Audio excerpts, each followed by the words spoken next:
It's 3 a.m. Your eyes open. The room is dark and silent except for the glow of your phone on the nightstand. A familiar dread creeps in. Something is wrong with you. You should be asleep. Instead, you're staring at the ceiling, replaying tomorrow's to-do list, wondering if you'll fall back asleep before the alarm goes off. You call this insomnia? You call it broken. But the real answer is far stranger than broken. That waking might not be a malfunction at all. It might be one of the oldest, most ordinary things your brain has ever done.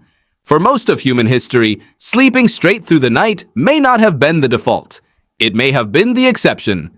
To understand why, you have to go back further than electricity, further than gas lamps, further even than candles. You have to go back to a world lit only by fire and moon, where the line between night and day was nowhere near as sharp as it is now. Start with the historians. For over a decade, historian A. Roger E. Kirch combed through diaries, court depositions, medical texts, and literature from pre-industrial Europe, looking for something else entirely. He found something stranger instead. Document after document referenced two distinct sleeps each night, separated by an hour or more of quiet wakefulness. People called them first sleep and second sleep. The phrases showed up in French, English, and Italian sources hundreds of times, mentioned as casually as breakfast. Nobody explained it. Nobody needed to. Everyone already knew what it meant. So what happened during the gap? Mostly nothing dramatic. People lay in bed and thought. They prayed. They talked quietly with a spouse in the dark. Some got up to tend the fire, do small chores, or check on the animals. Sex was common during this window too, and physicians of the era apparently believed children conceived after the first sleep were the healthiest. Court records describe crimes committed in this nighttime gap. Religious texts reference it as a natural moment for devotion, when the noise of the day had finally gone quiet. The night, in other words, was not one long, unbroken tunnel of unconsciousness. It was two sleeps, with a window of wakeful, often quietly productive time stitched in between. Why would an entire continent organize its nights this way without anyone treating it as unusual? Kirch traced how this pattern slowly disappeared. As gaslighting spread through cities in the 18th and 19th centuries, nights got brighter, later, and busier. People stayed up past the natural dimming of dusk, pushed their single sleep later, and compressed it into one block to make room for the newly extended evening. The two-part night didn't vanish because biology changed. It vanished because the light around it did. By the 20th century, electric light had finished the job, and the very memory of first sleep and second sleep faded so completely that modern doctors began treating the old pattern's faint echo, waking in the middle of the night, as a disorder rather than a leftover habit. That would be a clean story, except for what came next. Decades after Kirch's discovery, sleep researchers wanted to know whether segmented sleep was a true biological default suppressed only by artificial light, or whether it was something more specific to pre-industrial European life. So they went looking for an answer in three of the last functioning hunter-gatherer and forager societies on Earth. Neuroscientist Jerome Siegel of UCLA led the effort, studying the Hadza of Tanzania, the San of Namibia, and the Tsimane of Bolivia. None of these communities have electricity. None have clocks, alarms, or screens. If segmented sleep were the suppressed ancient default, these groups should show it clearly, untouched by modern light. They didn't. Siegel's team fitted members of all three communities with wrist monitors and tracked their sleep across many nights. What came back surprised almost everyone studying it. These groups slept in a single consolidated block, not two. They averaged around 6.5 hours of sleep a night, often less than what a modern adult assumes they're owed. They went to bed several hours after sunset, not the moment darkness fell, and woke before sunrise. And in a detail that stopped researchers cold, none of these groups have a word in their language for insomnia.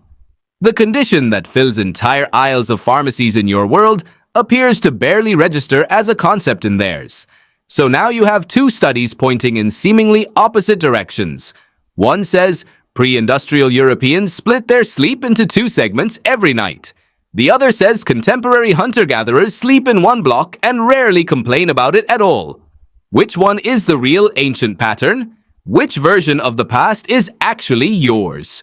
The honest answer, the strange answer, is probably both, depending on climate, culture, and circumstance. And that the entire premise of one fixed, universal human sleep pattern might be the real myth. Anthropologist Carol Worthman has spent years studying sleep among small-scale societies, the Hadza included, tracking how environment shapes sleep just as much as internal biology does. Her work points to something easy to overlook. The bedroom you picture when someone says sleep, dark, quiet, sealed off, with one or two bodies in it, is a remarkably new invention. In many of the communities she has studied, people sleep near a fire, near family, often several generations in the same space, with frequent brief wakings throughout the night to tend the flame, soothe a child, or respond to a noise nearby. Someone stirs. The fire needs feeding. A baby cries softly 2 arms lengths away. People wake, notice it isn't yet light, and drift back under without panic, because waking in the night was never treated as evidence of failure. It was simply what nights, shared and half-lit, tended to do. Layer those two pictures together and a clearer shape starts to form. Segmented sleep with a wakeful middle hour, as Kirch found. Single consolidated sleep with brief startles, as Siegel and Worthman found. Communal sleep interrupted by fire and family in both cases. The through line isn't a single pattern at all, it's flexibility. Human sleep, across millennia and continents, bent itself around firelight, temperature, danger, and the people sleeping nearby. The one thing it almost never resembled was 8 uninterrupted hours. Alone, in total darkness and total silence, a standard your body is now quietly, repeatedly, failing to meet. So if you wake at 3 a.m., and the room is dark, and your mind starts running through tomorrow, the temptation is to label yourself broken, as if your body has failed the one simple task it owes you each night. There is an older possibility waiting underneath that fear.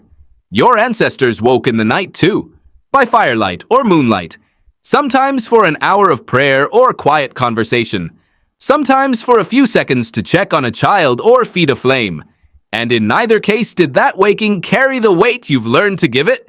Your brain isn't necessarily malfunctioning when it pulls you up out of sleep in the dark. It may simply be doing something it has done for as long as anyone has bothered to check. It's 3 a.m. Your eyes open. The room is dark. And this time, you know something. The version of you from 5 minutes ago didn't. This isn't proof that something in you is broken. It's proof of how old you really are. Videos बनाने हैं Filmora है ना।